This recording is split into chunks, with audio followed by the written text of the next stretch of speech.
Why is the war in Israel taking so long and the PR war seemed to be on the side of Hamas? Check out this clip with Victor Davis Hanson, an American historian, where he goes through some of the reasons why these things are the way they are. So we'll watch this clip together, then talk about it. But before we do, hit that subscribe button over there in the corner. We'd love to stay in touch. Check this out. So you feel that Hamas can be defeated militarily, scrubbed out. I share your view that the Israelis are certainly capable of it. But unfortunately, a bigger question remains, given that Hamas, let's face it, unbelievably have been winning the public relations war. I mean, I find that staggering, but they have been. And people need to stop and think about that. You're letting a people who have written into their constitution the idea of the genocide, written into it. They're open about it. They don't even try and hide it like the Nazis did. But they've been winning the propaganda war in the West. Can the Israelis win the propaganda war? If you want to look where the real crescendo of the camp, there was 3 stages here in America to the campus protests, and people forget that. The first stage was smaller but very virulent, and it happened on October 7th. Here where I work, we had a professor that separated Jews from non-Jews in his class to celebrate, made them sit on one side. A Cornell professor said he was exhilarated. There were a lot of, what I'm getting at is the protests were primarily Middle Eastern students, and they were celebratory, bragging about it. The IDF went in 20 days later on October 27th. At first, there was not a lot of protest because they simply swept through and humiliated Hamas. When they started to bend to pressure from the West, Europe, Britain, us, that they had to go slower, that they had to be careful, they had to drop leaflets, which is all good, they slowed down, and there was this sense that Hamas was going to survive.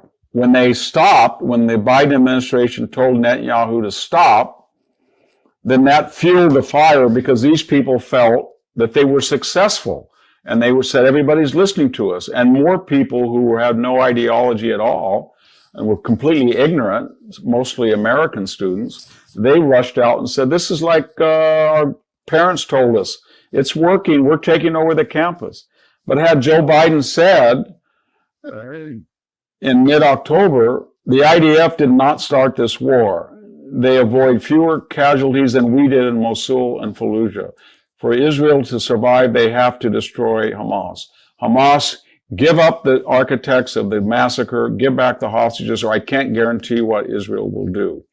And if they had have said to Iran, you're welcome to hit Israel if that's what you want to do, but there are absolutely no restraints on our part on a retaliatory aid. And we will try to help Israel shoot down as we did. And your huge barrage of 320 planned missiles will fail and their smaller barrage will succeed. If we had just had that attitude, I think Israel there wouldn't have been a Hamas by now. Israel would have been seen as successful. Its Arab friends, the Gulf states, Jordan and Egypt, would have privately been ecstatic because Hamas would have been gone. And the Middle Eastern students wouldn't have to carry the extra burden. They were losers, that their cause lost. But now they think their cause is ascendant and they're beating the West. And that was all because of Joe Biden. And had he just kept what he said he was going to do on October 8th, we wouldn't be in this dilemma right now. Well, that leads us to the title of your latest book, which is The End of Everything, How Wars Descend into Annihilation. As we come to it, it's the story of just how horrendous the human species, the horrendous sort of state it can take itself to, if I can put it that way. Is it possible, just before we come to the book in a bit more detail, that Israel could actually be annihilated? I mean, you've got Haran, you've got Hamas. Yeah, it's very possible. We've had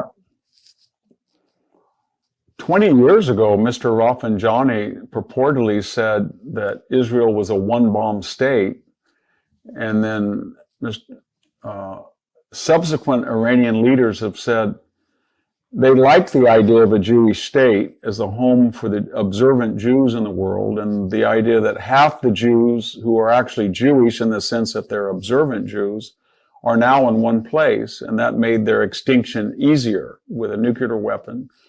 And we have the methodology is accelerated. We have bioweapons, as we saw, not that it was a bioweapon, but we can saw what COVID did. We know about nerve agents, we have atomic weapons, and we have AI. So the methods of destruction have accelerated at a vast rate. So there are places in the world where we have vulnerable small nations in very rough neighborhoods with people who have promised to not just defeat them, but annihilate them, erase them. So to give a couple of quick examples, the Chinese government on a number of occasions says that Taiwan doesn't exist. It was a historical mistake. It can be rectified by destroying Taiwan or absorbing it. I wrote one line in the book about that, in the epilogue, about examples, and the Chinese publisher ordered me to take it out or he would cancel this massive buy of Chinese translations. I couldn't do it. I wouldn't take it out. So they canceled the entire book. And you can see they're very sensitive to that. Mr. Erdogan in Turkey has threatened to send missiles into downtown Athens and wipe it out. He said to the Armenians that just Karabakh, they had 200,000 Armenians in Azerbaijan were ethnically cleansed and forced back into tiny Armenia, just 3 million people. And he said that he had a solution for them. And it was the solution of his grandparents, meaning the Turkish genocide. We've had about 15 people in the Russian parliament, media, and military say they would like to destroy Ukraine in the sense that they wanted to absorb it, get rid of the Ukrainian language, and put it back where it belonged as a Russian state. So it's very common to see, and I'm not even getting into what the crazy things Kim Jong-un has yelled. But what's eerie about this is very rare to destroy a Carthage or a Tenochtitlan, Mexico City, or a Constantinople, but it happens. And what I was trying to show in the book is that it happens because people think it's impossible to happen. So in all the cases I just delineated, John, the action has been, that's just silly. They would never do it. Russians are just bluffing. They would never use a tactical nuclear weapon, much less a strategic. Erdogan just letting off steam. He would never try to destroy 3 million Armenians. And the Iranians would know that they can't get away with that. And you say to them, well, the Iranians would be famous Persian Shia. They would inherit the mantle of Islam as the one entity that destroyed the Jewish state. They might want to lose half their population to try it. Oh, no, they would never do that. And that was what all of these ancient examples that I point out in the book is they all said it couldn't happen here. Alexander the Great wouldn't dare do it. Scipio, he's an intellectual, he would not do it. Cortez, he's met Montezuma, he would not do it. Mehmet has the largest library in Islam, he's an intellectual, he would not destroy Constantinople.